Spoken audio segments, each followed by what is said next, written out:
This morning's guest won't repeat himself, but duplicates is his business. Who is he? You'll meet him coming up next on Carolina People.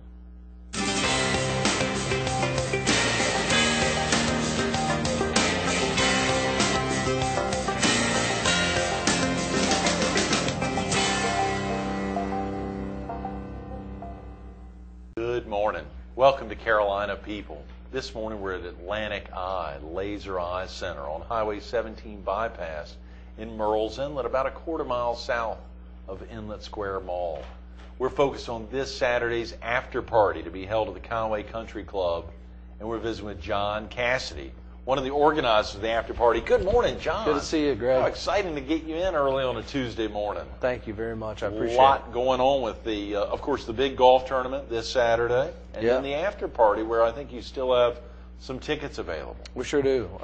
After party is great. The whole benefit is for the Rivertown Bistro's employees. Right. A lot of folks didn't see some of the employees working in the back. You may have seen a waitress or two in front, but the Rivertown Bistro employed 25 people. And that's a lot of folks. Yeah, no one would think that. No. Now, since that fire, these 25 folks are out of work, you know, and that's unfortunate. And I got together with a couple other of the local business owners in Conway, two of them, Donald Smith and Steve Ward over at Coastal Ale House, and we came up with the idea of putting together a golf tournament which sold out in 25 hours. Oh, yeah, quick. I saw a quote of yours, I think, in the Herald about that. That's exactly right. Yeah, it was unbelievable. I'm very, very thankful for all the folks that are helping out with that. But today I want to tell you a little bit and share with your viewers about this party that we have coming up this Saturday. It's going to be awesome. Rivertown Bistro is going to be there cooking and just giving some of their fare that everyone's used to having. If you've never had their dining experience, come out and try some of Darren's stuff. Even if he cooks a hot dog, it's awesome. I love it. I love it. And so we also, that party's going to start off about 5 o'clock after the tournament. But we got the Mullets are going to be playing. The Mullets are going to be there. The Spots, which is a local Conway bluegrass band, awesome. Right. And we should have some other entertainment joining in and doing a jam session. It's going to be at the Conway Country Club. Okay. Is that pretty easy to find? Very easy to find. If you're coming from Myrtle Beach, you just come downtown Conway, stay on Main Street as you're going towards where Main Street turns into 701. Right. And take a right on Country Club Drive, right at the Food Lion. Great. That's easy. From Loris, same thing, coming to Conway, 701. Take a left on Country Club Drive at the Food Line. And they just follow it down. They'll end up at the Country Club. Oh, you'll see it. There'll be big tents and the smell. Follow your nose.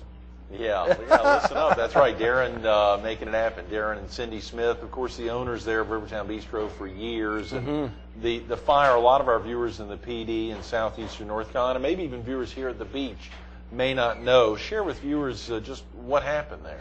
What I understand is that they had a wine tasting event that evening, and had the regular business go on, and they closed the doors around midnight. Right. I was told, according to Darren, at about 3 o'clock in the morning, they got a phone call that their alarms were going off, and Darren just lives a few blocks away, and he came down and saw the place was engulfed. He said the Conway Fire Department responded awesome. He had 2 or 3 trucks on the scene, helping fight it, but it was just so intense that it destroyed the whole building. The entire building? Entire building, yeah. Wow. It's pretty much gutted.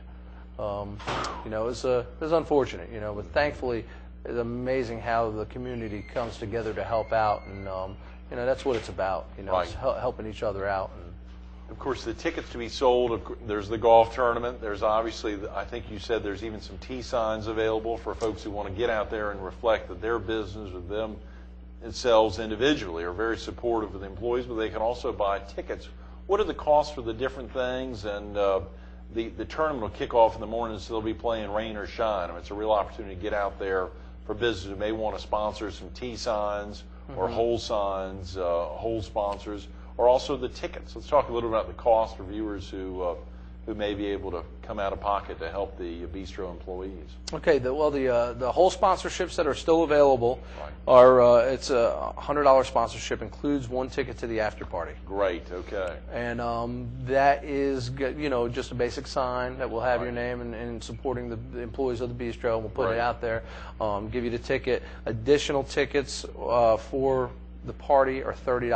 $30 each. $30 each includes all you can eat, all you can drink from the bistro, and their employees are actually going to be there helping out, volunteering, working Right. the event. Great. If you're going to consume any alcohol, it's got to be 21, obviously. Okay, sure. But we also, our kids remember the bistro and know Cindy and Darren, so we're going to bring our kids. So bring kids. I think it'll be fun. Obviously, don't give them any alcohol. Yeah, no alcohol for them, but right. Clearly the opportunity to get out there. What's the best phone number? Is it the 347-0500? 347-0500 Right. is Coastal Ale House, Steve Award. Okay. And call him. He has tickets. Right. They're available at $30 a piece, and we have plenty of those to experience to experience a dinner and fun and fellowship like that is well worth the money. Oh yeah. And it's all going to the employees to help the employees out because they're out of work. They don't have any income coming in. My Lord, every penny is going to be going to the employees there, and then, of course the commitment for the Conway Country Club to open up its doors for obviously the employees of Rivertown Bistro and the owners there to be there to help both prepare and serve the food, knowing that all the dollars are raised to help offset their tremendous hit of having been out of it. When do they expect to reopen? Do you have any idea when their plans to reopen the Rivertown Bistro? Just speaking with Darren from the Bistro, he thinks it's going to take them. They hope to do it within a year. So yeah. I talked to him yesterday, and they saw preliminary plans, and he's just really, really excited because it's going to be bigger and better. I love it. I love it. So it's going to be bigger, better, and he's got a lot of great things going to be happening over there. Will the event sell out this Saturday, or can folks plan on showing up if they can't get by the Coastal Ale House today, Tuesday, or later this week, if that's just too much? But they can drive in, let's say, from here in Murrells Inlet. If they don't want to drive to the Coastal Ale House to buy tickets, can they just show up at the event? And is there any chance that it would just get too crowded? I mean, do you expect that if they drive up from Murrells Inlet, let's say, that they can get in? I most definitely will not turn them away. You Right. guys, if they can't get to the Coastal Ale to get tickets in advance, we'll have tickets on site. Okay. Definitely come up and share. Matter of fact, on the way over here this morning, I called a buddy of mine that lives in Georgetown, and they said, hey, we're going to make plans to come up there. We know them. We're Right. meeting there, and we're going to come up. So, yeah, most definitely come up. If you can't get tickets, we'll have tickets available for you to purchase at the event. That's tremendous. Well, I've seen posters all over the Conway area. I was walking around through downtown a couple weekends ago and saw posters up with you and Donald and Steve's phone numbers there at the bottom. Say call for tickets, and obviously a real focus all over town. But the Bistro has fans, friends, and family all over the area. I mean, it's not just in the heart of Conway. Folks traveling in from other places. That's right. It's a story I like to share is that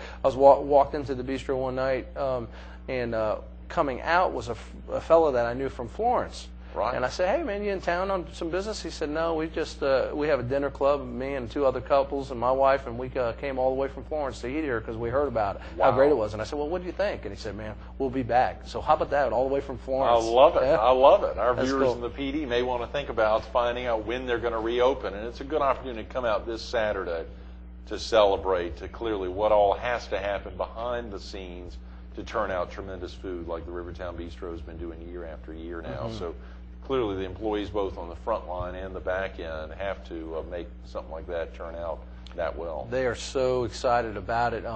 Like I said, we had such a great response of folks joining up in the golf tournament, Right. buying sponsorships. Right.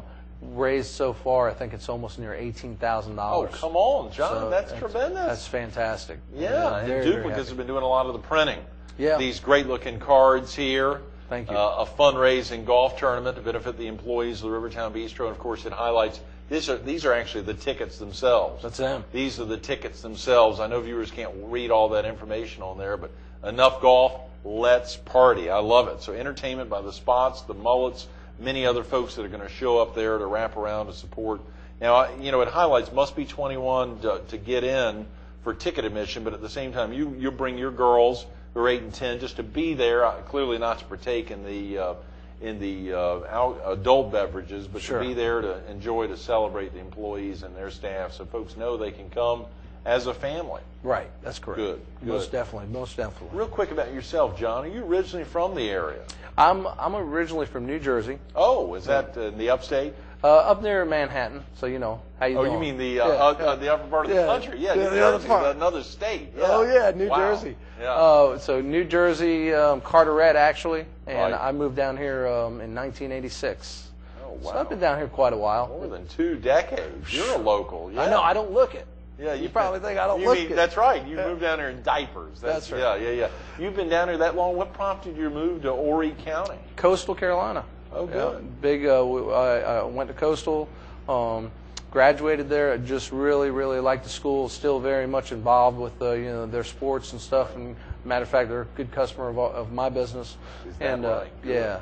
And I just liked it here. Once I stayed here, the people are just so wholesome and friendly. Oh, yeah. And love it. I love this area. And you co-founded and co-own Duplicates Inc. there in Conway. Who's your partner? Yeah, my partner's Scott Creech. Okay, great. Yeah, he's a great guy. Matter of fact, we both met at Coastal. Is that right? Is he also from New Jersey? No, he is from Hanahan, South Carolina. Oh, he's a Palmetto State native. That's right. That's great. A mixing of 2 cultures there. Yeah, sometimes he can't understand what I say. And vice versa, Yeah. I'm sure. Yeah. How exciting. Tell us a little bit about Duplicates. What prompted you all to open now it's both a printing company as well as I think you highlighted direct mail has become very popular. Yes, yeah. Well, it really started after we got out of Coastal. We started a company that was a research company that gathered public information, building transactions, real estate sales, things like that. Right. And we compiled that information and put it into a weekly publication, like Really? a magazine. Wow. We covered 16 counties Really? in North and South Carolina, and we centrally put an office in Conway. Yeah. For distribution, and it's county seat. It's close to my parents. Right. And your folks live down here. they did. Right. And anyway, we put a sign in the window because we had this equipment to do this publication, copiers. Right. Copies 10 cents. And folks downtown Conway would stop in and say, "Hey, I need this copy," and soon evolved into business cards, letterhead, brochures, and Right. there the business was born. That's tremendous. That was 17 years ago. Are y'all still doing that publication that highlights all the public information? You know, we're not, because it required so much travel, and Oh, yeah. at the time the internet wasn't as well. There was no internet. There was bulletin Right. boards. Yeah, if you remember yeah. those, and that kind of is phased out. You can get some of this information online now. Right. So, and there was a lot of travel involved. So we kind yeah. of focused. 16 counties. Man, Wow. it was a lot of travel. That's nuts. So we focused on doing the printing and, Right. and doing the best we can with that, offering a customer something that's affordable, high quality, and meet deadlines when you need them. That is a big deal. Man, it is. That really is a big deal. Meeting deadlines, of course. Tomorrow we've got the publisher of a news journal in Florence, the Florence News Journal, the Hartsville News Journal, the Marion County News Journal, of course, our show sponsor, the Myrtle Beach Herald, very deadline driven. I mean, every Sure. week obviously coming real fast. Deadline. For your business, you've got clients that are entirely dependent on making sure you all meet deadlines. If they've got, for instance, these posters and the tickets for this event, I mean, you've got to turn stuff around quickly. Oh yes, yeah. Yeah. And everybody usually is. Our industry has went from a 2-week standard turnaround time to now we're almost. The customer almost dictates when they need it. Look, we need this thing for an event tomorrow. Well, Oh, we've my got to God. have it ready. Yeah. If we want to do our mission and give the customer what they want when they need it. Right.